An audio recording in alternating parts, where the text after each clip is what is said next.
Chris Tran back with you again for Guns and Tactics Magazine at SHOT Show 2017. I'm really excited to be here today with Chad Larson from Aero Precision. It's really good to see you, man. Good to see you too. Thanks for taking the time out. I know it's really busy on day one, but I really appreciate taking the time to talk to us about what's going on with Aero Precision and what you have on your booth. So I was really fortunate, working with Brian, one of your marketing guys, a little while ago, and got a couple of receiver sets in the works.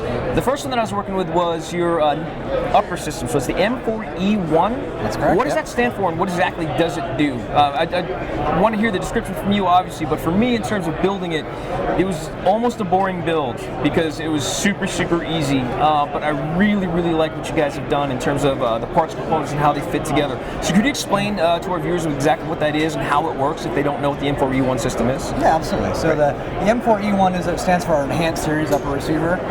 We've made the handguard mounting platform is forged into the upper receiver, so it's all one piece. The handguard basically slips to it, bolts to it, and then you tighten your screws down and you're done. And that's it? And that's it. That's all there is to it. So now, how about the barrel nut? How does that work out? Because every different company's got a proprietary barrel nut with a different wrench. You guys have your own as well, but I found it exceedingly simple. It is. So how did it work? How does this actually work out? So it's for our very viewers? easy to do. So because of the way it's designed, we don't need a timer for the gas tube. Yep. We include the proprietary wrench with it. You torque it to 55 foot-pounds and you're done.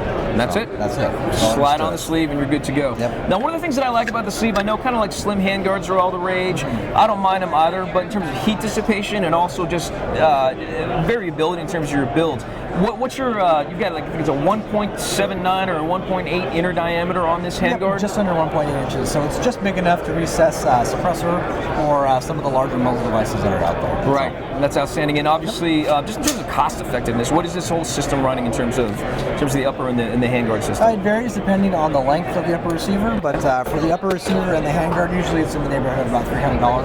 Which is insane. For a handguard and an upper, yeah. And an upper receiver is amazing. Exactly. And configurations, obviously, because most of us are kind of accessory geeks, we're going to want to use M-Lock, Key-Mod. What kind of different configurations do you have for those? So we have them in 7-inch, 9-inch, 12-inch, and 15-inch. Key-Mod, M-Lock, and Quad Rail. Key-Mod, M-Lock, and Quad Rail. So for the old schoolers out there that have the old attachments that they still like to have, yes, nothing wrong with that as well. I'm also really digging the fact that at least on the M-Lock version, you have these new kind of like ridges that are gripped in. So a couple buddies of mine were trying to check that out because everybody's going to put on their own grips and whatnot. But we ended up just soaking our hands in some water, getting it wet. But that actually does provide a really nice amount of traction without it being too grippy, and it's not going to serrate your hands like a cheese grater or anything like that. That's what it was designed for, is to give a little bit more positive traction to it for people that shoot them over, without it being too aggressive to where you wouldn't want to hold on to it. Right. Well, I think you guys did that perfectly. I really appreciate the opportunity to have a chance to work with you guys and build out a couple of these sets. It's really cool. One of the things I do want to talk about, just for people that I mean, Aero, I think most folks have kind of heard of you guys, but what actually is your history of your company? Where are you guys based out of? How long have you been in existence? Where are you guys at with things? So we're based out of Tacoma, Washington. Okay. We actually started in our owner's garage back in 1994. He started off with 2 CNC machines doing off-road work for Boeing. Basically took on the odd jobs that other shops couldn't figure out how to do, and they passed them off to him. His specialty is figuring out the best way to machine parts. So he would figure out tooling and other ways to machine parts that nobody else could figure out, and it's grown from there. So he started off in about 2001 in the firearms industry. He had a friend of a friend that was interested in machining receivers. There's a lot of similarities in machining of firearm receivers to machining of aircraft parts. So we got started in then doing 2001 doing OEM variants work. And then in 2013, we've moved to being a completely 100% firearms manufacturing facility. So 100% since 2013. Sounds like you guys have gone through a little bit of transition. You know, one thing about Aero is established as you guys have been, at least just in my limited history and limited knowledge of you guys being specifically with the firearms industry. One of the things that I really look at, and that some of my friends look at for Guns and Tactics in terms of what we do in terms of writing for our reviews, is really trying to figure out the balance between quality, durability, and cost effectiveness. And I've always seen Aero Precision as being one of those companies that really exemplifies that. But there's a very big difference between something being cheap and something being cost effective in terms of economy, because all of us are on a limited budget with what we can and cannot build, right?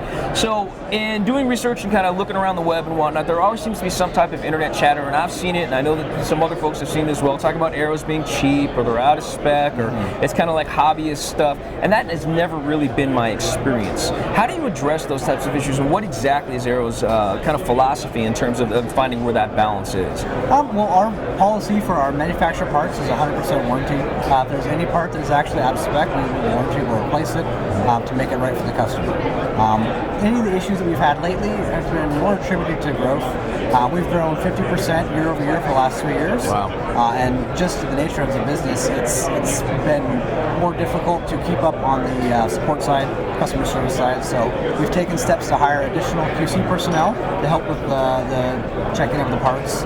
We've hired additional personnel for customer service, technical support, as well as answering the phones, answering emails to make sure that we can get a hold of the customers if they do have any issues. Right. So upping QC, upping customer service, 100% warranty on the parts, replacement or whatnot. I mean, that just sounds pretty fantastic. So it's kind of hard to argue with that, man. You definitely earned yourself a customer with me, that is for sure. I'll definitely start taking the build that I had before. We'll just do what we usually do over Guns and Tactics and really start hard using it as soon as SHOT Show is over. So I'm really looking forward to that and posting up on results on that, just in terms of the durability of the builds. So looking forward to talking to you in the future. Thank you so much for taking the time. Really appreciate it. I know you guys have some other projects that are kind of coming up we're not going to talk about now, but hopefully that'll be for follow-up soon. Absolutely. Sound good? Yep. All right. Chris Tran from Guns and Tactics Magazine. Thank you so much, guys, for tuning in. We will be back with you again at SHOT Show 2017.